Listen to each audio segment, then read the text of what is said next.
Hello, students. I hope you all are doing good and are also equally excited to start a new journey from today, which is your CA Intermediate, the second level of this CA journey.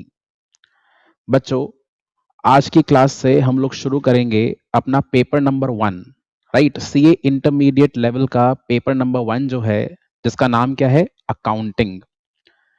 तो इसको अपन शुरू करेंगे और आज की जो ये मेरी क्लास है, this is the introduction class. So introduction का मतलब ये हुआ कि हम समझेंगे इस पेपर का पैटर्न क्या रहने वाला है, इसमें कौन कौन से टॉपिक्स अपन आगे पढ़ेंगे, किस तरह से पढ़ेंगे टॉपिक्स को, कैसे रिवीजन करेंगे, क्या स्ट्रैटेजी रहेगी, ये सब हम तरह तरह के डिस्कशंस जो हैं वो आज की क्लास में करेंगे। बट बच्चों, इन सब बातों को शुरू करने से पहले मुझे आपके साथ में एक क्विक डिस्कशन करना है सीए इंटरमीडिएट को लेकर। जैसा कि आपको मालूम है कि इस लेवल पे हमारे सामने 8 different papers हैं, right? There are 8 different papers, paper 1 to paper 8, out of which 4 papers are in your group 1 and 4 papers are in your group 2. So paper number 1 and paper number 5 are both related to the subject of accountancy. Paper number 1 आपका accounting का है और paper number 5 आपका advance accounting का है। CA intermediate level पे specially आप देखिए अकाउंटेंसी को काफी ज्यादा इंपॉर्टेंस दिया गया है, तभी स्पेशली 200 मार्क्स जो है वो इसको एलोकेट करे गए हैं। ग्रुप 1 के अंदर भी 100 मार्क्स है और ग्रुप 2 में भी 100 मार्क्स एलोकेट करे गए हैं। इसके पीछे इंपॉर्टेंट रीजन क्या है बच्चों? जो हमारे बाकी सब्जेक्ट्स हैं, अगर आप कॉस्ट अकाउंटिंग की बात करें, फाइनेंशियल मैनेजमेंट की बात करें, टैक्सेशन की बात करें, दीज ऑल आर दी सब फील्ड्स ऑफ अकाउंटिंग ओनली। ये आपने पढ़ा होगा अपनी जूनियर क्लासेस में भी कि अकाउंटेंसी की बहुत सारी सब फील्ड्स होती हैं। One of them is cost accounting, other is management accounting, that is taxation. तो अकाउंटिंग को समझना या अकाउंटिंग को सीखना बहुत ज्यादा जरूरी है, जिससे हम बाकी सब्जेक्ट्स को अच्छे से पढ़ पाएं। Also, when we talk about auditing, so auditing is simply vouching and verification of your books of accounts. तो बुक्स ऑफ अकाउंट्स को समझने के लिए पहले क्या आना चाहिए? अकाउंटिंग आना जरूरी है। ऑल दो ऑडिटिंग का इतना शॉर्ट मीनिंग नहीं है, बट मैंने आपको बहुत ब्रीफली बताया है कि ऑडिटिंग आप किस चीज की करते हैं? बुक्स ऑफ अकाउंट्स की, फाइनेंशियल स्टेटमेंट्स की। इसलिए बच्चों, अकाउंटिंग की जो नॉलेज है वो एटलीस्ट सीए लेवल पे साउंड होना बहुत जरूरी है। And this is what we are going to do in our classes. किसी भी कॉन्सेप्ट को हम लोग रटने वाले नहीं हैं। Everything will go by the logic only, and this is what I will advise to all of you, that if you are unable to understand any of the logic or any of the concept, you should ask me repeatedly. Don't hesitate or don't worry कि sir हम इतना छोटा सा आपसे doubt पूछने वाले हैं कि आप इसका आंसर करेंगे या नहीं करेंगे। No matter how small the doubt is, you shouldn't hesitate to ask me, because अगर आप अभी इन डाउट्स को नहीं पूछेंगे तो आपको आगे जाके काफी दिक्कतें आएंगी। जब आप इंटर्नशिप में जाएंगे और जब आप अपने क्लाइंट्स की, जो भी आपके प्रिंसिपल होंगे उनके जब क्लाइंट्स के आप बुक्स चेक करेंगे, और अगर आपके अकाउंटेंसी का जो कॉन्सेप्ट अगर वो स्ट्रांग नहीं है, तो वो डिफिकल्टी आपको आगे जाके भी फेस करनी होगी। So try to maximise this time, you know, try to utilise this time very much wisely and try to, you know, understand the concept rather than cramming it. तो ये हमारी क्लास का ऑब्जेक्टिव होना चाहिए, जो मैं अपनी तरफ से पूरी तरह से निभाऊंगा, बट आपको भी मेरे साथ में इसमें कोऑपरेट करना होगा, राइट? चलिए, तो ये सब तो एक शॉर्ट डिस्कशन हो गया। सब्जेक्ट को स्टार्ट करें। अब इंट्रो क्लास है, हम डिस्कस करेंगे पेपर का पैटर्न क्या रहेगा, कौन कौन से टॉपिक्स हमको पढ़ने हैं, क्या क्या वेटेज रहने वाला है, और पेपर में जो क्वेश्चंस का डिवीजन है वो कैसे आता है। ये सब बातें अपन आज की क्लास में डिस्कस करेंगे। एंड फिर अगर टाइम मिलेगा तो हम एक चैप्टर को भी आज शुरू करेंगे डेफिनेटली। ओके, तो चलिए अपनी कॉपीज निकालिए। आई होप आप सब कॉपीज तो लेकर आए होंगे। ऐसा तो है नहीं कि हम किसी पार्टी वार्टी में जा रहे थे तो कॉपी लेकर नहीं आए। तो फटाफट से बच्चों, टाइम वेस्ट करे बगैर अपनी कॉपी निकालेंगे और उसमें आप हेडिंग लिखेंगे CA intermediate paper 1 accounting. CA intermediate paper 1 accounting. बच्चों आपको करना क्या है, मेरी क्लासेस के लिए यानी इस अकाउंटिंग सब्जेक्ट के लिए आपको स्पेशली एक डेडिकेटेड कॉपी बनानी होगी, ठीक है, जिसके अंदर कोई और मुझे फालतू का काम नहीं चाहिए। आई डोंट वांट कि आप किसी और पेपर का काम भी इसमें कर रहे हैं, टैक्सेशन का भी होमवर्क इसमें हो रहा है, क्लास वर्क भी इसके अंदर हो रहा है, कॉस्टिंग का काम भी इसमें हो रहा है, एफएम का भी काम इसमें चल रहा है, मुझे ये सब कचरा नहीं चाहिए। I want a dedicated copy for just accounting only, ठीक है। हालांकि मैं अकाउंटिंग के अलावा एडवांस अकाउंटिंग भी पढ़ाता हूँ, मैं एफएमई को की क्लासेस भी लेता हूँ, तो जब मैं उनको पढ़ाऊंगा तो मैं उसके लिए भी आपको एक अलग कॉपी बनाने के लिए बोलूंगा, राइट। बट मुझे पेपर 1 के लिए स्पेशली एक डेडिकेटेड कॉपी चाहिए, जिसके अंदर आप केवल यही काम करेंगे, जो भी हम क्लास वर्क डिस्कशन करेंगे आप वो करेंगे, जो भी हमारा थ्योरेटिकल डिस्कशन होगा हम उसको भी यहाँ पे लिखेंगे, प्लस जो मैं आपको होमवर्क दूंगा एडिशनली वो भी आपको यहीं पे करना है। So there has to be a single dedicated register only for accounting, ठीक है। जब वो एक भर जाएगा दूसरा बना लेना, दूसरा भर जाए तीसरा बना लेना, but I want a separate copy only, ठीक है। तो लिख लिया सबने, सी ए इंटरमीडिएट पेपर 1 अकाउंटिंग, ठीक है बच्चों। 100 मार्क्स का पेपर है और मैं आपके साथ अभी डिस्कस करूंगा कि इस पेपर में कंटेंट्स क्या हैं एंड उसका अप्रोक्सीमेट वेटेज क्या रहता है। बच्चों ये जो वेटेज है वो मैंने नहीं बनाया, it is declared by the ICAI itself, ठीक है। तो मेरे पास तो बड़े बढ़िया से एक प्रिंटेड फॉर्मेट के अंदर है, बट आपको डेफिनेटली नोट करना होगा। वैसे तो ये सब चीजें मेरी किताब के अंदर भी अवेलेबल हैं, मैं आपको एक बार ये सब बातें बता भी दूं कि हम लोग जो क्वेश्चंस वगैरह करेंगे उसके लिए मैं आपको अपनी एक बुक प्रोवाइड करूंगा, जिसके अंदर आपको मल्टीपल वेराइटी ऑफ क्वेश्चंस मिलने वाले हैं, starting from the easy to the medium level to the tough level as well, and that is the only book you have to do for your examination, nothing else. और उस किताब के अंदर बच्चों हमने सारी की सारी जो पॉसिबिलिटीज हैं वो कवर करी हुई हैं, ठीक है। जितने भी पॉसिबल टाइप ऑफ क्वेश्चंस आ सकते हैं वो हमने सारा कुछ उस किताब में करा हुआ है, कवर अप किया हुआ है, यानी कि आपको उसके अलावा कुछ और रेफर करने की रिक्वायरमेंट नहीं होगी, ठीक है। और मैं एक आपको यहाँ पे चीज पहले से बता दूं कि ये जो सब्जेक्ट है बहुत आसान है। ये मत समझना कि सर अकाउंटिंग बहुत टफ सब्जेक्ट है, हमसे हो नहीं पाता है, हमारा पेपर छूट जाता है। मे बी ये सब डिफिकल्टीज आप फेस कर रहे होंगे, I will try to eliminate all of them, ठीक है। And I will try to make the subject a very interesting one for all of you. And apart from making it interesting, I want कि आप इस subject के सहारे अपना जो group है उसको क्लियर कर पाए इजीली। मोर ओवर जो बच्चे रैंक्स को टारगेट करते हैं कि सर हमें रैंक स्कोर करनी है, तो उनको भी काफी हेल्प मिलने वाली है, बिकॉज अगर आप इस सब्जेक्ट में अच्छे मार्क्स स्कोर करते हो, which is very easy, believe me 70 marks लाना इस सब्जेक्ट के अंदर बहुत आसान है, अगर आप तरीके से इसको पढ़ें, कॉन्सेप्चुअली पढ़ें, रटे ना कुछ भी, और इसका टाइम टू टाइम रिविजन करते रहें, तो बिलीव मी 70 मार्क्स आपके कहीं नहीं जाने वाले हैं। ऑल दो मेरे स्टूडेंट्स तो 90+ मार्क्स भी इसमें लेकर आए हैं, तो मैं भी ये चाहूंगा कि आप सब भी इतने इतने मार्क्स लेकर आएं और रैंक्स को टारगेट करें, that would be our objective. But still I want कि जितने बच्चे मुझसे पढ़ रहे हैं वो एटलीस्ट 70 मार्क्स इस सब्जेक्ट के अंदर स्कोर कर पाए, ठीक है। तो चलिए, जिस तरह का फॉर्मेट यहाँ पे बना हुआ है उस तरह का सेम फॉर्मेट आप ड्रॉ कर लीजिए अपनी कॉपी के अंदर। और बच्चों लिखने के अंदर आपको हेजिटेट नहीं करना है, ठीक है ना, आलस नहीं लाना है लिखने के अंदर बिल्कुल भी। जितना अपनी ओन हैंड राइटिंग में उतना आपको क्विकली याद भी होगा, ठीक है। तो देखिए बच्चों, जो फर्स्ट पोर्शन आपको दिख रहा होगा आपकी स्क्रीन पर, ये जो फर्स्ट पोर्शन आपको दिख रहा है, this has a weightage of 20 to 25%। 100 marks का पेपर है, उसमें से 20 से 25 मार्क्स का जो वेटेज है वो ये 3 टॉपिक्स का है, topic number 1, topic number 2 and topic number 3, ठीक है।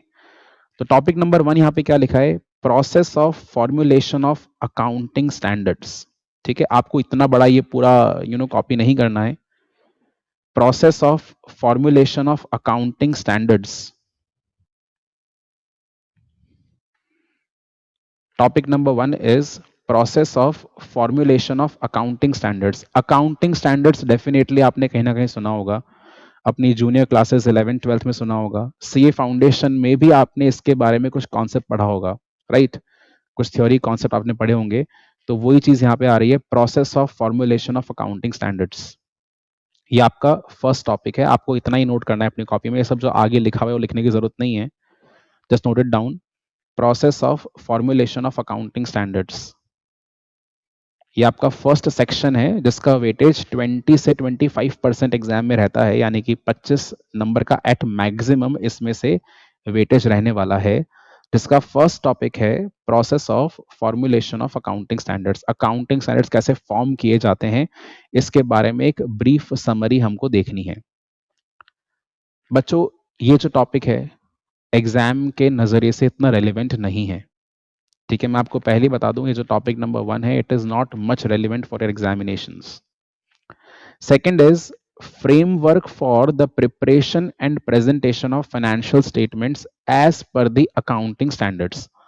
तो जब मैं अकाउंटिंग स्टैंडर्ड्स का टॉपिक शुरू करूंगा तो हम फॉर्मुलेशन वाला पार्ट पहले नहीं करेंगे, हम पहले कवर करेंगे कि ये जो अकाउंटिंग स्टैंडर्ड्स हैं वो किस तरह से आपको पढ़ने चाहिए या किस तरह से समझने चाहिए to prepare the financial statements, ठीक है? So framework for presentation and preparation of the financial statements को बनाने का फ्रेमवर्क क्या रहेगा according to the accounting standards. ये आपका सेकंड टॉपिक रहेगा। The third topic is application of accounting standards. Don't worry if I am being too much quicker in dictating the topics, क्योंकि मैं आपको टाइम देने वाला हूं भी नोट करने के लिए। पहले मैं केवल डिस्कस कर रहा हूं कि हमारे पास जो फर्स्ट सेक्शन है उसमें 3 टॉपिक्स हैं अलग अलग, एंड मैं आपको बता रहा हूं कि एग्जाम के लिए इसकी इंपॉर्टेंस क्या है। So considering topic number 1 and topic number 2, these are not very much important for your exam, but this topic number 3, application of accounting standards, it is very very important. यानी जो मैं यहाँ पे बोल रहा हूँ कि आपको 20 से 25% का वेटेज मिलेगा, it is from these topics only. AS1, AS2, AS10, AS11, AS12, AS16। आप बोलेंगे सर आपने ये 2 AS क्यों स्किप कर दिए, AS3 cash flow statement and AS13 आपने स्किप क्यों करा? बच्चों, मैंने इसको इसलिए स्किप करा है क्योंकि इसके ऊपर एक डिफरेंट चैप्टर भी अवेलेबल है। यानी AS3 कैश फ्लो स्टेटमेंट ये अपने आप में एक चैप्टर है, and accounting for investment AS13 ये भी अपने आप में एक चैप्टर है। यानी कि मैं आपसे जो यहाँ पे 25 मार्क्स की बात कर रहा हूँ, it is from AS1 2 10 11 12 and 16, ठीक है ना? 1 2 10 11 12 एंड 16, 3 एंड 13 ये जो AS नंबर्स हैं इसको अपन सेपरेटली एज अ चैप्टर भी डिस्कस करेंगे, ठीक है बच्चों? बात समझ में आ रही है? तो ये फर्स्ट सेक्शन जो है, फर्स्ट सेक्शन का third part, application of accounting standards, it is extremely important for your exams. Note करेंगे पहला section,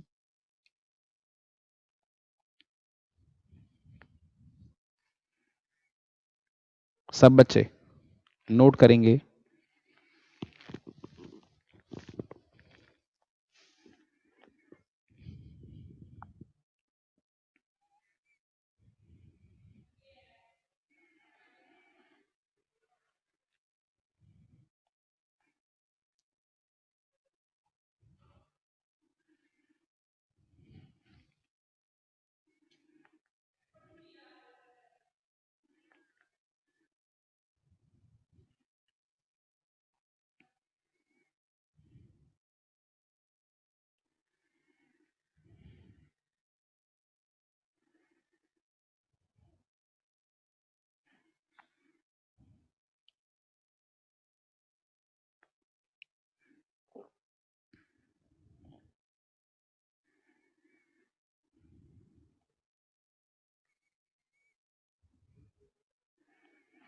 application of accounting standards में आप नोट करना AS1,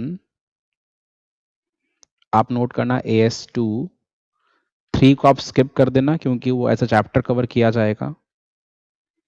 10 11 12 एंड 16 ये आपको नोट करना है।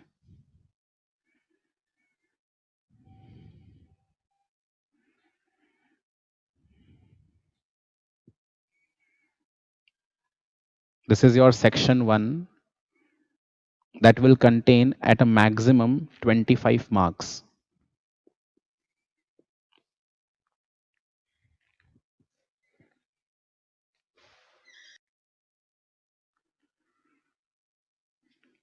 बच्चों, हमारी क्लासेस के दौरान मैं आपको सफिशिएंट टाइम देने वाला हूँ चीज़ों को उतारने के लिए, अपनी कॉपी में नोट डाउन करने के लिए।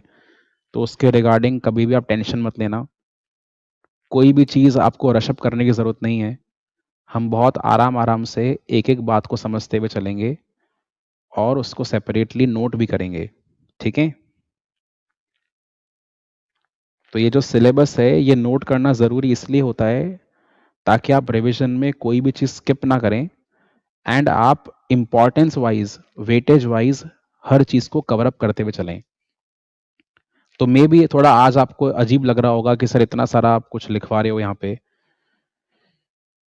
बट ये आगे जाके आपको काफ़ी हेल्प करने वाला है।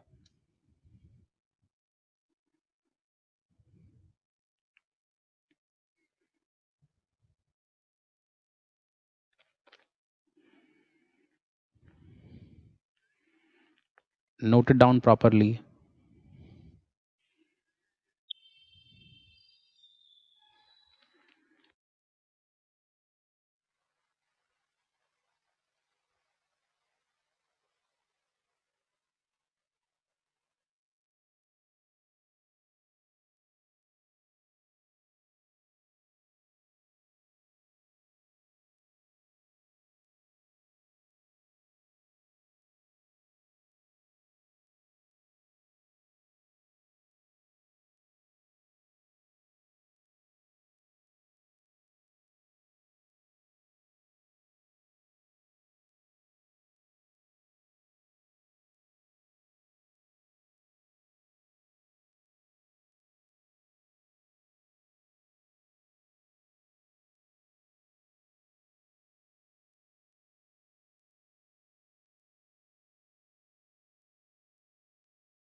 तो सेक्शन नंबर 1 पूरा कॉपी कर लिया सबने? अभी आपको ये सब नहीं सोचना कि सर टॉपिक्स क्या हैं सर, हमको समझ में ही नहीं आ रहा है, केवल नोट करे जा रहे हैं। बच्चों, एक-एक बात मैं आपको समझाऊँगा, हम एक-एक पर्टिकुलर टॉपिक पे काफ़ी अच्छा टाइम स्पेंड करने वाले हैं। So don't worry about anything. अभी आज की क्लास क्योंकि इंट्रो क्लास है, आपको मालूम होना चाहिए सिलेबस क्या है, वेटेज क्या है, इस लिहाज से अपन केवल नोट कर रहे हैं। ठीक है ना? अभी समझना नहीं है सब कुछ एक साथ। एक-एक चीज़ हम डिस्कस करेंगे डिटेल में, डोंट वरी। सेक्शन नंबर 2 पे आते हैं बच्चों। 20 से 25% वेटेज है। अगेन अगर देखा जाए तो यहाँ पे 25 marks at maximum and this is your accounting for special transactions, जिसका पहला टॉपिक है यहाँ पे इन्वेस्टमेंट। जो आपको मैंने कहा था कि AS13 जो है, हमने ऊपर अभी स्किप करा था AS13 अकाउंटिंग फॉर इन्वेस्टमेंट्स, तो वो एज अ डिफरेंट चैप्टर यहाँ पे कवर किया जा रहा है in the topic of special transactions investment.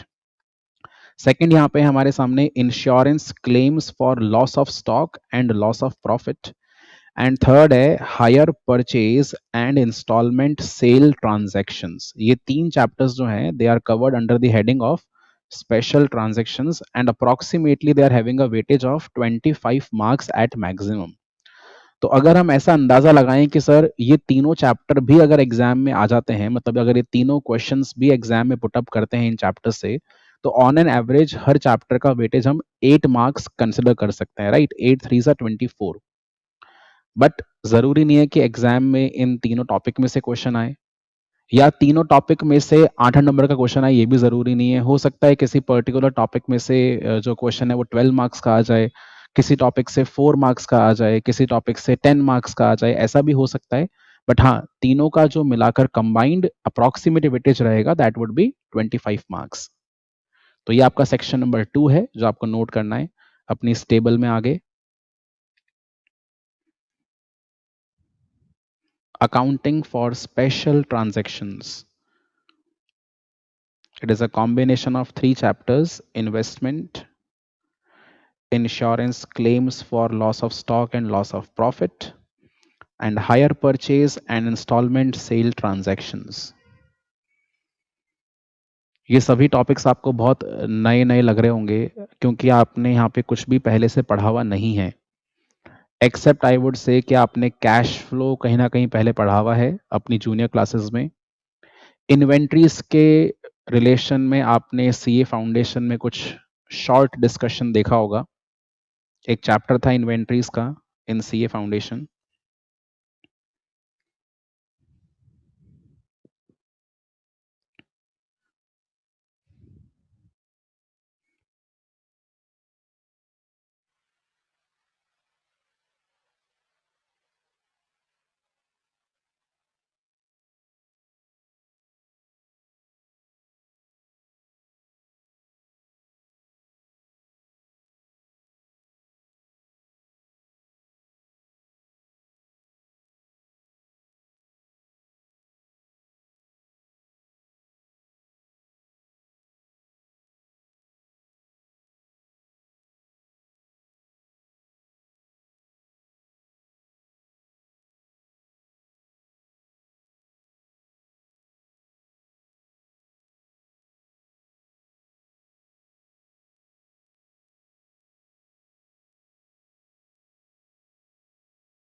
So have you all copied section 2?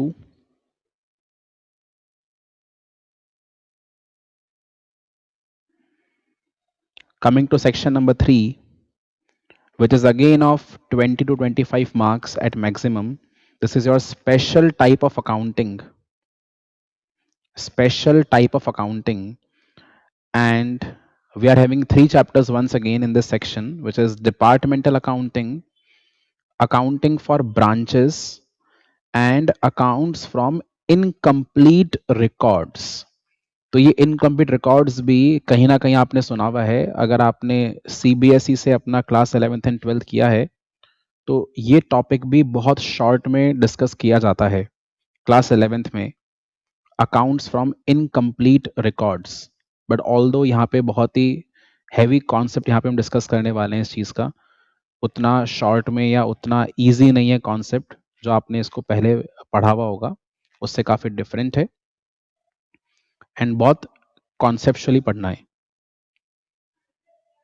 तो नोट डाउन करेंगे 3 topics for section number 3, special type of accounting. We have 3 chapters: department accounts, branch accounts, and incomplete records.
Is it done? And now the last section of our syllabus is section number 4, which is of 30 to 35%, and this is your company accounts. A very important one, company accounts. And here we have 6 different chapters which are preparation of financial statements, और बच्चों इसी के अंदर हम लोग cover करेंगे cash flow statement AS3। उसके अलावा है मैनेजरियल रेम्यूनरेशन, प्रॉफिट्स और losses prior to incorporation, accounting for bonus issue and right issue, redemption of preference shares and redemption of debentures. तो 6 अलग अलग चैप्टर्स हमें यहाँ पे कवर करने हैं कंपनी अकाउंट्स के टॉपिक में, जिसका वेटेज एट मैक्सिमम 35 मार्क्स है। बच्चों वैसे आप देख रहे हैं कि जो वेटेज है 30 से 35 मार्क्स, तो क्या सभी तरह के चैप्टर्स मैक्सिमम वेटेज के पूछे जाएंगे? नहीं, ऐसा नहीं है। ये हमें इंस्टीट्यूट ने केवल एक वेरिएशन दिया हुआ है कि 30 से 35 मार्क्स का रहेगा, तो मिनिमम 30 मार्क्स का आएगा, मैक्सिमम 35 मार्क्स का आएगा। इसका इन बिटवीन वेटेज भी रह सकता है, for example 31 marks, 32 marks, 33 marks. जरूरी नहीं है कि सारे के सारे टॉपिक्स जो है वो मैक्सिमम वेटेज के पूछे जाएं। बट आपको ये बात ध्यान रखनी है कि जो आपका ओवरऑल पेपर है that will come of around 120 marks, out of which you have to attempt only for 100 marks. ठीक है, और ये बात आपको पहले से मालूम होगी क्योंकि यही सेम पैटर्न सीए फाउंडेशन में भी रहता है। तो this pattern will also continue in CA intermediate as well, जहां पे आपके सामने 120 मार्क्स का पेपर होगा, उसमें से आपको 100 मार्क्स का जो पेपर है वही अटेम्प्ट करना है। अभी आगे आपको मैं लिखवाऊंगा पैटर्न भी कैसा रहता है, राइट? तो नोट डाउन करें, आखिरी सेक्शन अकाउंटिंग के सिलेबस का, कंपनी अकाउंट्स।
आइए बच्चों आगे बढ़ते हैं अब।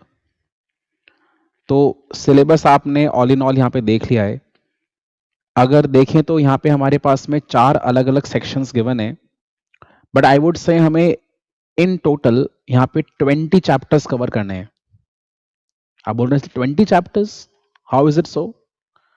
क्योंकि बच्चों मैं यहाँ पे अकाउंटिंग स्टैंडर्ड्स को भी एक सेपरेट चैप्टर मानते हुए चलता हूँ, ठीक है ना। अकाउंटिंग स्टैंडर्ड्स भी आपके लिए एक सेपरेट टॉपिक माने जाते हैं। यानी कि आपका जो फर्स्ट चैप्टर है that is your process of formulation of accounting standards. Second chapter है आपका preparation and presentation of financial statements. Chapter number 3 है आपका AS1। चैप्टर नंबर 4 है आपका inventories. Chapter number 5 property plant equipment. Chapter number 6 is effect of change in foreign exchange rates, that is AS11। Then the next chapter is government grant, then borrowing cost, उसके बाद में investment accounts and so on. तो all in all हमें ये 20 different topics जो है वो cover करके चलने होंगे। तो बात आती है कि सर ये कवर कैसे करना है। बच्चों स्ट्रैटेजी क्या रहेगी अब उसको समझेंगे आप। हम लोग हर कॉन्सेप्ट के लिए मल्टीपल क्वेश्चंस डिस्कस करेंगे, but it will not be only me who will be doing all the questions. मैं आपको वैरायटी ऑफ क्वेश्चंस यहां पे कवर अप कराऊंगा। जो क्वेश्चन बैंक मैं आपको प्रोवाइड करने वाला हूं that is more than sufficient, जो आपको मैंने पहले भी बताया। बट मैं सारे के सारे क्वेश्चंस क्लास में आपको नहीं करवा सकता हूं। कुछ क्वेश्चंस ऐसे होते हैं जो रिपीटेटिव नेचर के होते हैं, कुछ क्वेश्चंस बिल्कुल सिमिलर नेचर के होते हैं, so that is to be done by you. और हो सकता है कि कुछ ऐसे भी क्वेश्चंस हो जहां पे मैं आपको केवल एक इंट्रो समझा दूंगा, क्वेश्चन कैसे सॉल्व होगा वो एक्सप्लेन कर दूंगा, एंड फिर उस क्वेश्चन को आपको एज अ होमवर्क करना होगा। बट डेफिनेटली एक बात श्योर है कि हम लोग अपनी क्लासेस में कंप्लीट कंटेंट कवर करते हुए चलने वाले हैं। दैट इज आपका जो ICAI का मॉड्यूल है स्टडी मटेरियल, हम उसको कवर करेंगे। ओल्ड कोर्स के अकॉर्डिंग जो प्रैक्टिस मैनुअल थे हम उसको भी कवर करते हुए चलेंगे। अपार्ट फ्रॉम दैट RTPs यानी कि रिविजन टेस्ट पेपर्स, MTP यानी कि mock test paper, and as well as the main exam question papers, ये सब कुछ हमारी क्लासेस में कवर्ड रहेगा। इसीलिए मैं आपको बोल रहा हूं कि this is a one stop solution for all your paper 1 queries, right. आपको कहीं पे भी और कुछ रेफर करने की रिक्वायरमेंट नहीं होगी। Since you all have paid me the fees, so it is my duty to provide you with each and every content that is required to ace this particular examination of accounting. ठीक है ना बच्चों? तो कहीं पे भी आपको और भटकने की जरूरत नहीं होगी। That's my promise to all of you. Okay, तो सभी बच्चों को सिलेबस जो है वो समझ में आ चुका है, सबने नोट कर लिया है। मैंने अभी सिलेबस को जो है आपको सिर्फ बताया है कि क्या क्या टॉपिक्स हम कवर करेंगे, एक भी टॉपिक को समझाया नहीं है, ठीक है ना। हमने केवल नोट डाउन कराया अलॉन्ग विद द वेटेज। आगे हम बात करेंगे कि इसका पेपर का जो पैटर्न है वो कैसा होता है। जैसा कि आपको मैंने स्टार्टिंग में बताया भी था अभी कि 120 मार्क्स का पेपर आएगा, जिसमें से आपको 100 मार्क्स का पेपर अटेम्प्ट करना है।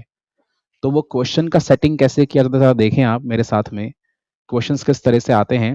There will be in a total of 6 questions in your paper, out of which question number 1 will be a compulsory question, and it is already pre-decided कि ये question number 1 जो है वो कहां से आने वाला है। ये हमने डिसाइड कैसे करा? According to the past trends followed by ICAI। जब मैंने एग्जाम दिया था पुराने सिलेबस से तब भी वही ट्रेंड था, और आज भी वही ट्रेंड चलता हुआ आ रहा है बच्चों, कि जो क्वेश्चन नंबर 1 है that is asked from the accounting standards. यानी कि जो मैंने आपको यहाँ पे पहला पहला लिखवाया था ना बच्चों, जो पहला पहला हमारा सेक्शन था application of accounting standards, AS1, AS2, AS10, 11, 12, 16, इनमें से आपके सामने यहाँ पे क्वेश्चंस पूछे जाएंगे फॉर 20 मार्क्स। ठीक है, तो 4 क्वेश्चंस आएंगे, 5-5 मार्क्स का एक क्वेश्चन होगा, यानी कि 4 पार्ट्स होंगे, 5 मार्क्स ईच, 20 मार्क्स का क्वेश्चन आएगा straight away from the accounting standards. इसीलिए आपको मैंने कहा कि मेरे लिए अकाउंटिंग स्टैंडर्ड भी एक सेपरेट चैप्टर है, और बिलीव मी कि मैं आपको इसको बिल्कुल एक सेपरेट चैप्टर की तरह ही पढ़ाऊंगा। हम इसको रशअप करके नहीं पढ़ेंगे कि एक ही टॉपिक के अंदर बहुत सारे AS गिवन, हम ऐसे नहीं पढ़ने वाले। हम हर AS को एक सेपरेट चैप्टर की तरह पढ़ेंगे। सो I am committed to what I say that I will lay a special focus on the accounting standards. ये मैं हमेशा बोलता हूँ अपनी क्लासेस के अंदर कि अगर आप मुझसे पढ़ेंगे तो अकाउंटिंग स्टैंडर्ड्स को स्पेशल इंपॉर्टेंस दिया जाएगा, राइट? तो आपका क्वेश्चन नंबर 1 जो कि कंपलसरी क्वेश्चन है, it will be from the accounting standards. Now after question number 1 we have question number 2 to question number 6. तो question number 1 कंपलसरी क्वेश्चन था जिसको आप छोड़ नहीं सकते. अगर आपने उसको स्किप करा you are going to lose 20 marks. But question number 2 से लेकर क्वेश्चन नंबर 6 में से आपको कोई से भी 4 क्वेश्चंस अटेम्प्ट करने हैं. Either it can be question number 2, 3, 4 and 5. It can be 3, 4, 5, 6. It can be 2, 3, 5, 6 as per your choice. But कोई से भी आपको 4 क्वेश्चन अटेम्प्ट करने होंगे. Every question will be of how many marks? It will be of 20 marks. ठीक है, तो question number 2 से लेकर क्वेश्चन नंबर 6 में से 4 क्वेश्चन अटेम्प्ट होंगे, जिसमें से क्वेश्चन नंबर 2 से लेकर जो क्वेश्चन नंबर 5 होगा उन सभी क्वेश्चंस में 2 से 3 पार्ट हो सकते हैं. हो सकता है कि कोई ना कोई पूरा क्वेश्चन 16 प्लस 4 मार्क्स का आ जाए यानी कि 2 पार्ट्स का आ जाए, या फिर ऐसे भी हो सकता है 8 प्लस 4 इस तरह से पार्टीशन कर सकते हैं. That depends on the paper setter, वो किस तरह से पेपर को बनाते हैं. But there can be 2 to 3 parts from question number 2 to question number 5. And question number 6 जो कि हमारा पेपर का आखिरी क्वेश्चन है, which is up to you, you will be attempting it और नॉट, क्योंकि आपको 2 से लेकर 6 तक कोई भी 4 करने हैं.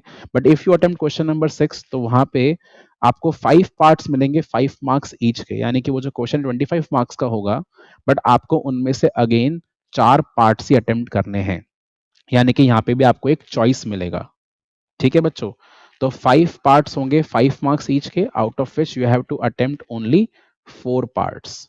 ओके, तो ये आपका पेपर का बहुत ही सिंपल सा पैटर्न है which is being followed consistently. ठीक है ना, बहुत लंबे समय से हम इसी पैटर्न को देखते हुए आ रहे हैं, इसीलिए मैं भी आपको बोलूंगा कि आप इसको नोट कर लें. एंड वी आर एक्सपेक्टिंग कि अपकमिंग एग्जामिनेशंस में भी यही सेम पैटर्न फॉलो किया जाएगा. Okay, so note it down, this is the last noting of your introductory class, क्योंकि इसके बाद फिर अपन एक प्रॉपर चैप्टर शुरू करेंगे. लिखें जरा paper pattern.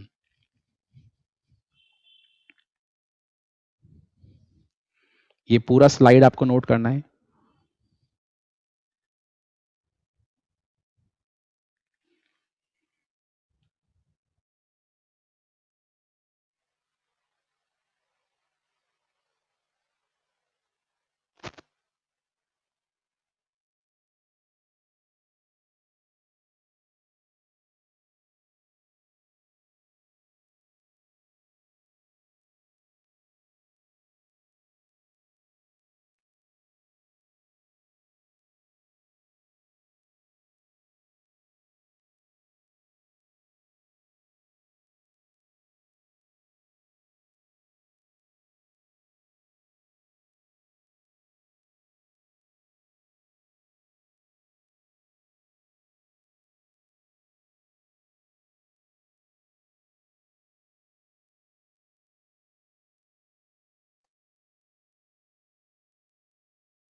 So I hope everyone has noted the slide till now.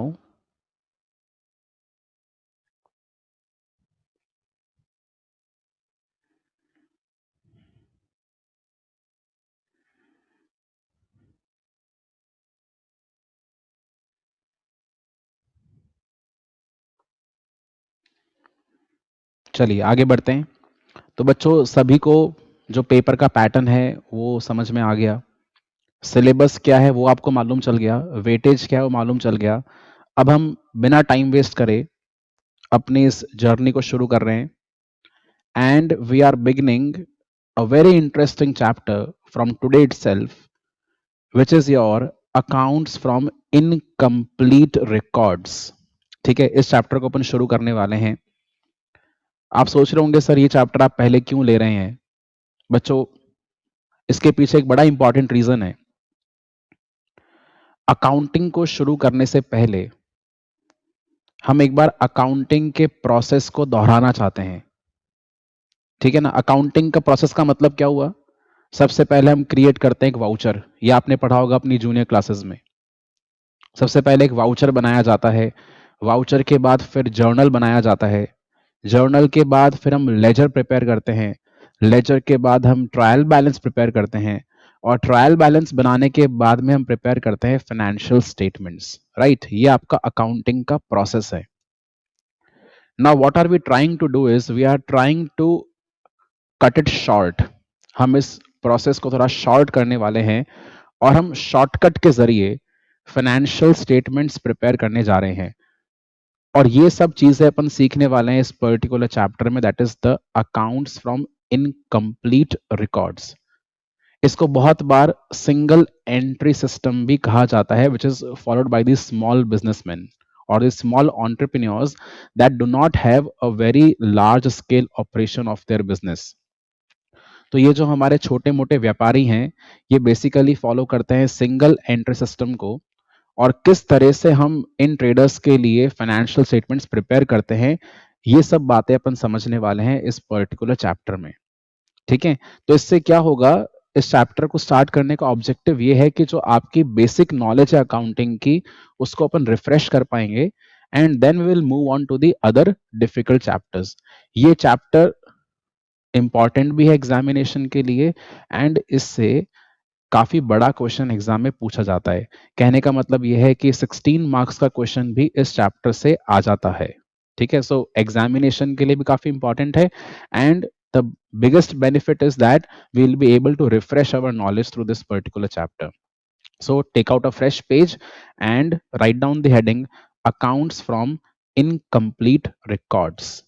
ठीक है, लिखेंगे बच्चों accounts from incomplete records, the very first chapter of our CA intermediate paper number 1 accounting is accounts from incomplete records. लिखेंगे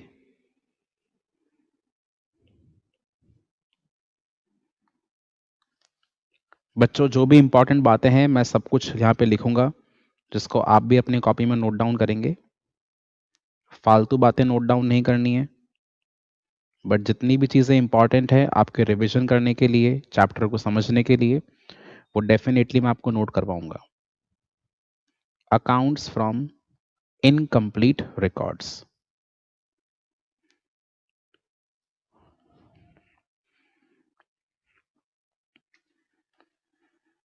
लिख लिया topic सबने? बच्चों मैं आपके सामने यहाँ पे कुछ प्रीवियस एग्जाम्स के वेटेज भी बताते हुए चल रहा हूँ। नवंबर 2020 एग्जामिनेशन में this chapter was asked for 10 marks. 10 marks का क्वेश्चन आया नवंबर 2020 के एग्जामिनेशन में। नवंबर 2019 एग्जामिनेशन में भी ये 10 मार्क्स का पूछा गया था। बच्चों मैं आपके सामने ना प्रीवियस 5 एग्जाम्स का जो वेटेज रहा है वो मैं डिस्कस करते हुए चलूंगा यहाँ पे in each and every chapter, so that you can get a rough idea about the trend of the examinations. उसके अलावा May 2019 this was asked for again 12 marks. November 2018 examination में ये 15 मार्क्स का आया था। तो अब इससे समझ सकते हैं कि इस चैप्टर की वेटेज जो है वो काफ़ी ज़्यादा है। 15 मार्क्स का पूछा गया था नवंबर 2018 में। मई 2018 में ये टॉपिक से कोई भी क्वेश्चन नहीं आया, nil, it wasn't asked. But considering the previous 4 attempts, we can say that yes, this chapter holds a very important aspect in our examination. इसीलिए इसको मैंने पहले लिया है। एंड मोर ओवर आपको मैंने बताया कि हम अपनी नॉलेज को रिफ्रेश करेंगे, अकाउंटिंग के नॉलेज को रिफ्रेश करेंगे by doing this particular chapter.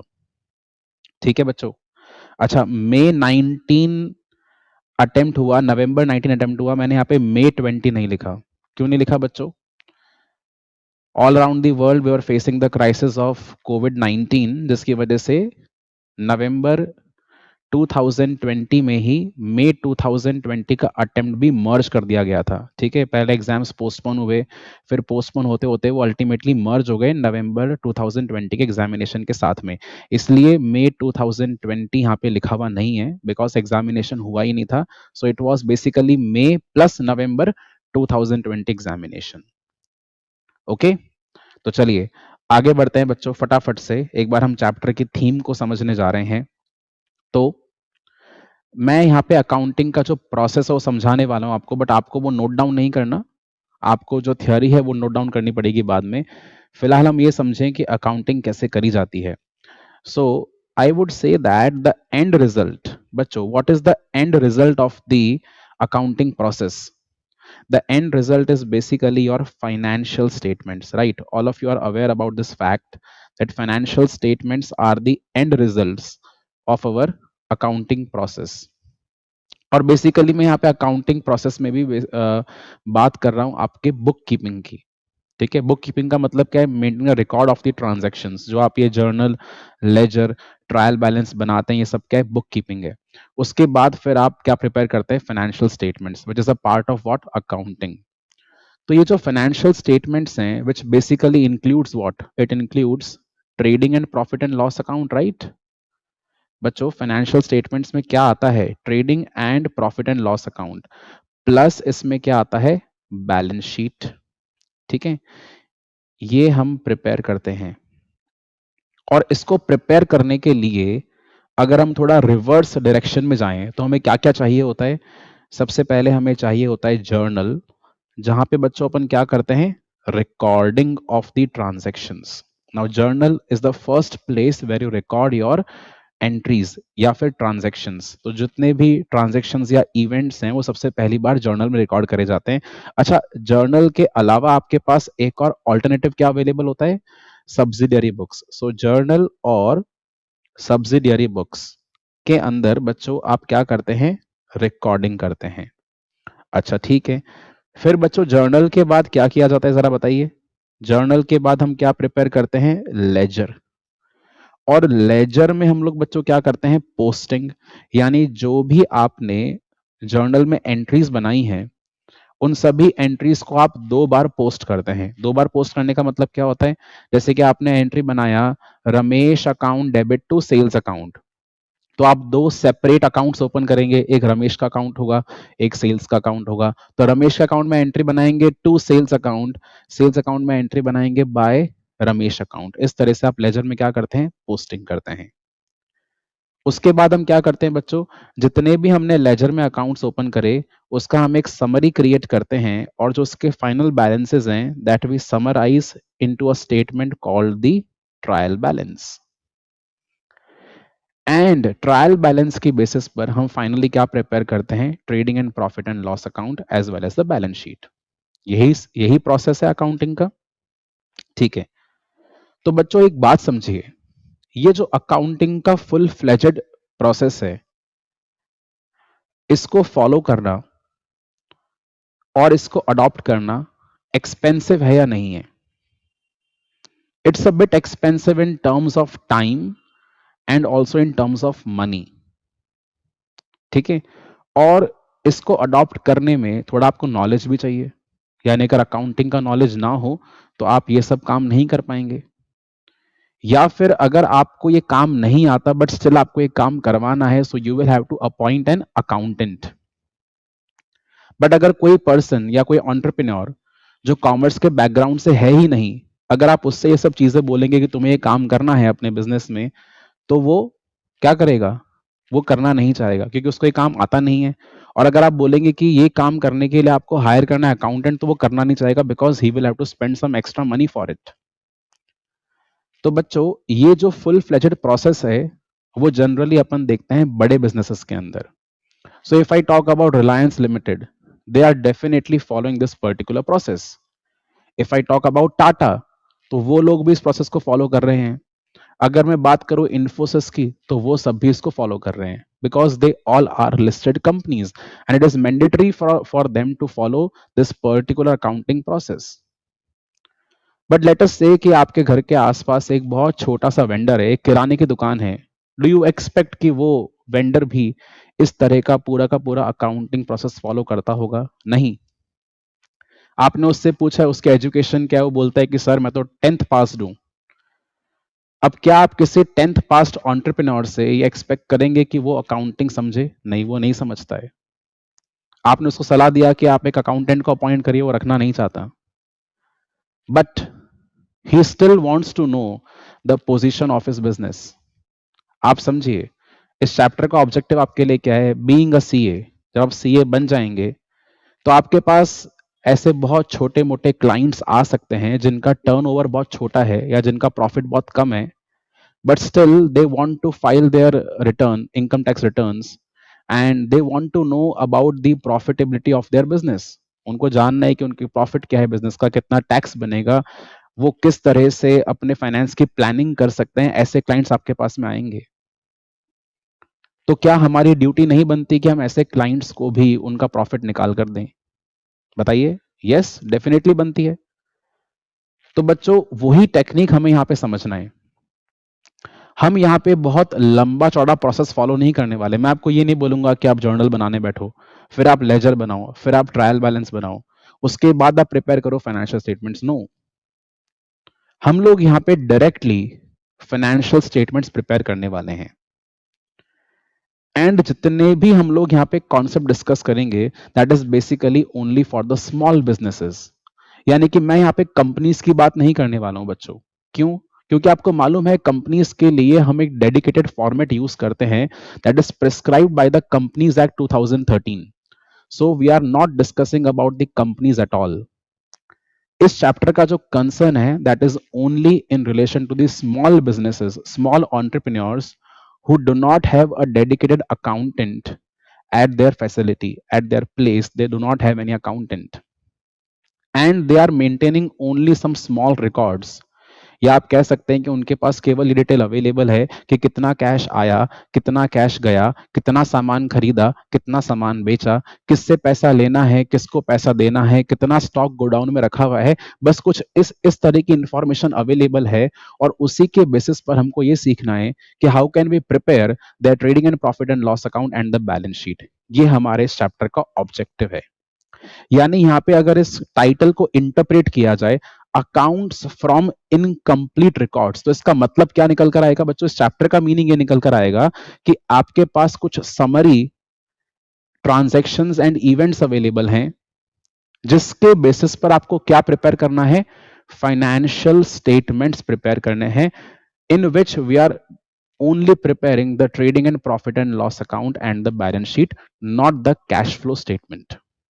क्योंकि अगर अपन कंपनीज की बात करें, so there financial statements will also include the cash flow statement. तो यहाँ पे अपन कैश फ्लोज की बात नहीं कर रहे, we are talking about only the trading and P&L and the balance sheet. But that is made from what? Not from the trial balance, not from the journal or ledger, but from the summary records that are available to us from that particular small trader। Right? Chapter का objective आपको समझ में आ रहा है बच्चों? पक्का से? ठीक है, तो स्टार्ट करें हम लिखना। चैप्टर हमने बिगिन कर लिया है, क्या करने वाले हैं वो आपको मैंने बता दिया।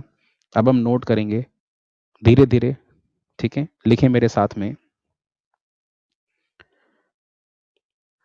This topic is in connection. This topic is in connection with small businesses. This topic is in connection with small businesses that do not maintain that do not maintain their records as per that do not maintain their records as per the double entry system of accounting. बच्चों, ये जो double entry system of accounting है आपको मालूम होगा क्या होता है. Every transaction has a dual aspect. One is the debit, other is the credit. तो इसको अपन बोलते हैं double entry system of accounting. But ये जो स्मॉल ट्रेडर्स हैं, स्मॉल बिजनेसेस हैं, they do not follow the double entry system of accounting. ठीक है, तो मैंने आप पहले ही मेंशन कर दिया कि इस चैप्टर का जो कनेक्शन है बच्चों वो स्मॉल बिजनेसेस से है. ठीक है, स्मॉल बिजनेसेस से है जो क्या मेंटेन नहीं करते, double entry system of accounting को फॉलो करते हुए अपने रिकॉर्ड्स को मेंटेन नहीं करते हैं. So our objective is to understand the technique. बच्चों मैं आपको बेसिकली चैप्टर की थीम समझा रहा हूं, मैं आपको थीम लिखवा भी रहा हूं साथ में. Our objective is to understand the technique of preparing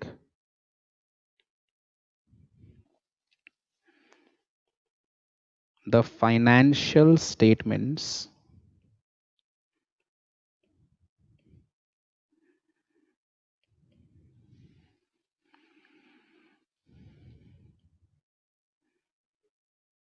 of such enterprises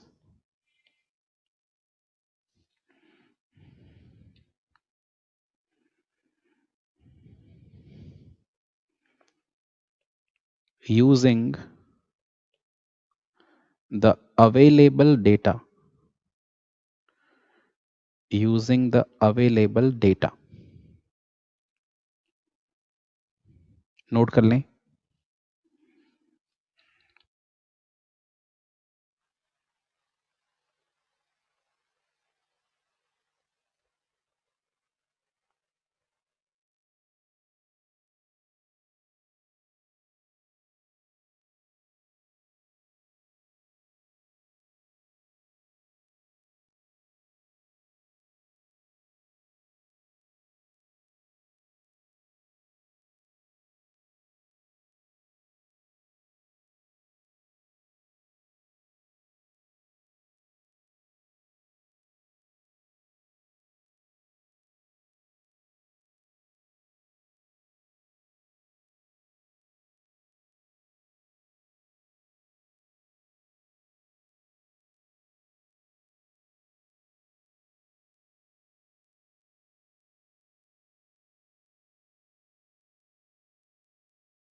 बच्चों ऑब्जेक्टिव समझ में आया टॉपिक का.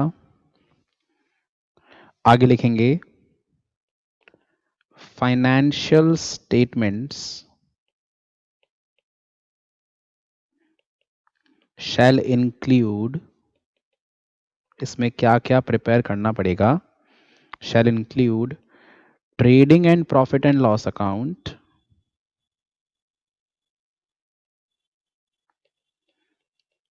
क्योंकि आप सीए फाउंडेशन पढ़कर आए हैं तो आपको एक मैन्युफैक्चरिंग अकाउंट भी पढ़ाया गया होगा। एक बहुत छोटा सा टॉपिक था, but that is not going to be discussed over here again. ना ही आपको प्रिपेयर करने के लिए आएगा। You have to prepare trading and profit and loss account as well as balance sheet.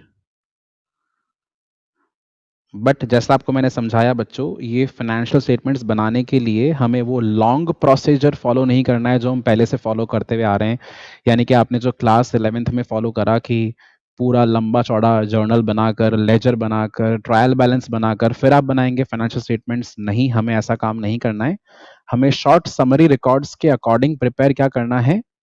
Financial statements. That is why chapter is named as accounts from incomplete records. You are not having the complete details, आपके पास incomplete details हैं, उसके according आप क्या prepare कर रहे हैं? Accounts prepare कर रहे हैं। तो बच्चों, इसी बात से मैंने आपको बोला कि हमारे पास पूरे रिकॉर्ड्स अवेलेबल नहीं है और फिर भी हम प्रिपेयर करना चाहते हैं financial statements. So what is the reliability of such statements? Right? आप मेरी बात समझ पा रहे हैं? मैं क्या क्वेश्चन आपसे रेज कर रहा हूं कि अगर हमारे पास रिकॉर्ड्स इनकम्प्लीट हैं या हमारे पास फुल डिटेल्स अवेलेबल नहीं है, फिर भी आप प्रिपेयर करेंगे फाइनेंशियल स्टेटमेंट्स, आप बैलेंस शीट टैली करा देंगे, यानी कि लायबिलिटीज का साइड असेट के साइड से मैच होगा, तो इस बैलेंस शीट की रिलायबिलिटी क्या होगी? बताइए। तो बच्चों, ये एक बहुत बड़ा सवाल उठता है इस पर्टिकुलर चैप्टर के रिगार्डिंग। इसका सॉल्यूशन क्या है? बच्चों, हो सकता है कि अगर आपके पास पूरे के पूरे डिटेल्स अवेलेबल ना हो तो आपको यहां पे कुछ अजम्पशंस लेनी होंगी। Note it down, it's very important. हमें यहां पे क्या लेनी पड़ेंगी बच्चों? अजम्पशंस लेनी पड़ेंगी। Why is it so? क्योंकि जो रिकॉर्ड्स हैं वो इनकम्प्लीट नेचर के हैं, all the details are not available to us, so there would be many types of questions where you will need to take certain assumptions in order to complete it। यानी कि अगर आप वो assumptions नहीं लेंगे तो हमारा जो क्वेश्चन है वो इनकम्प्लीट रह जाएगा। राइट? तो क्वेश्चन को पूरा करने के लिए, बैलेंस शीट को टैली कराने के लिए या फिर करेक्ट नेट प्रॉफिट या लॉस निकालने के लिए हमें अजम्पशन लेने होंगे। एंड व्हेन आई से अजम्पशंस, तो अजम्पशंस तो वैरायटी ऑफ अजम्पशंस हो सकती हैं। अगर 5 अलग अलग बच्चे उस क्वेश्चन को सॉल्व कर रहे हैं तो पांचों की अलग अलग अजम्पशन भी हो सकती हैं। तो हमें कौन सा अजम्पशन लेना है? So I would say we will take the best alternative out of all of them. यानी कि हो सकता है कि क्वेश्चंस करते करते मैं आपको अलग अलग ऑप्शन बताऊं कि देखो ऐसा भी कर सकते हैं, वैसा भी कर सकते हैं। ऑप्शन ए भी हो सकता है, ऑप्शन बी भी हो सकता है, ऑप्शन सी भी हो सकता है, but we are selecting option C out of all the options. तो मेरे उस ऑप्शन सी को सिलेक्ट करने के पीछे कोई बहुत स्ट्रांग रीजन होगा जो मैं आपको डेफिनेटली बताऊंगा कि ऑप्शन सी क्यों लिया जा रहा है। ठीक है बच्चों, बात समझ में आ रही है? तो लिखेंगे आगे, ये बड़ा इंपॉर्टेंट पॉइंट है इस पर्टिकुलर चैप्टर के लिए। while preparing the most important point, मैं इसको यहां पे बच्चों एरो मार्क करके लिखने वाला हूं, आप भी मार्क कर लें। while preparing the financial statements,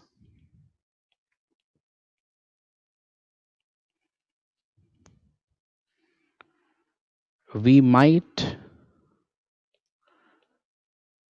take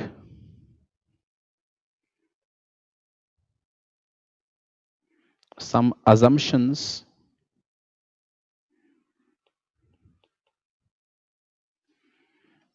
we might take some assumptions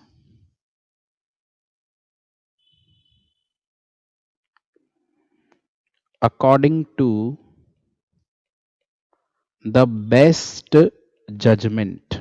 बच्चों इस बात पे गौर करें, अजम्पशन लिया तो जाएगा, बट ऐसा ही नहीं कोई आपने फालतू अजम्पशन ले लिया, नहीं, आपके बेस्ट जजमेंट से अजम्पशन लिया जाना चाहिए। यानी वो जो अजम्पशन है that should suit the language of the question. ठीक है, जो भी आपकी क्वेश्चन का स्टाइल है उसको सूट करना चाहिए वो assumption.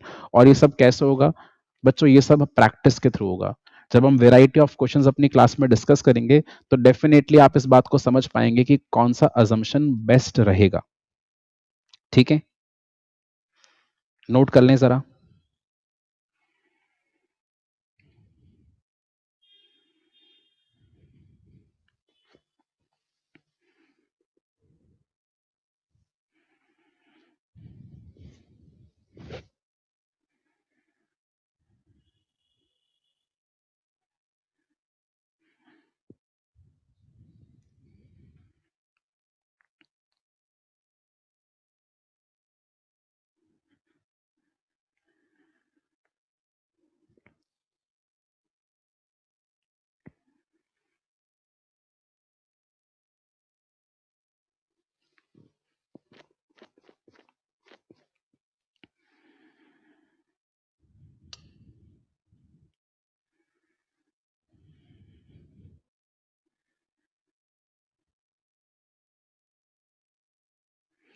Also underline this point, assumptions according to the best judgment, a very important point of this particular chapter.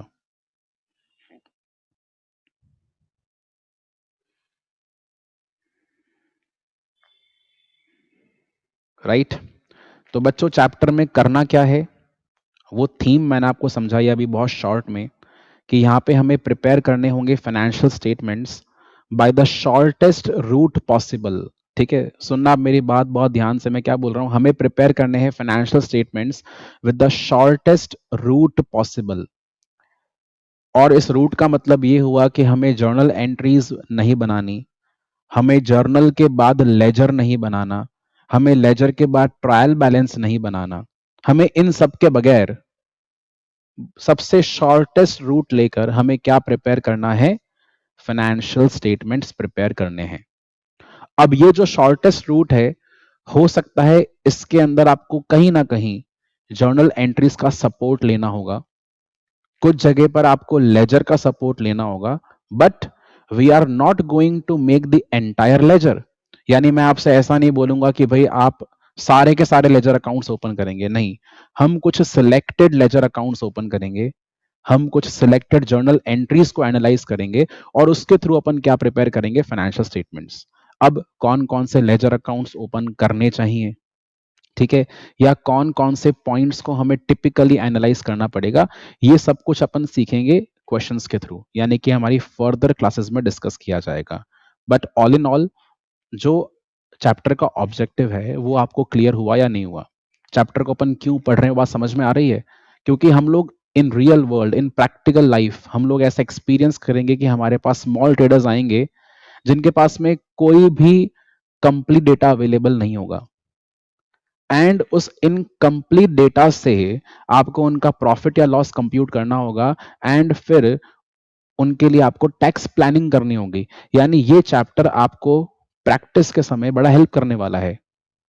जिन बच्चों की सोच है कि सर हम सीए बनने के बाद में प्रैक्टिस करेंगे, खुद का ऑफिस ओपन करेंगे, तो उन बच्चों को डेफिनेटली ये चैप्टर बहुत बड़ा सपोर्ट देने वाला है।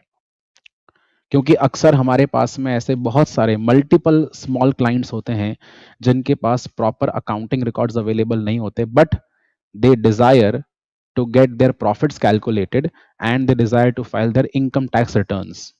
तो ऐसे केस के अंदर this is going to help you a lot. ठीक है बच्चों, ये सब बातें समझ में आ गई?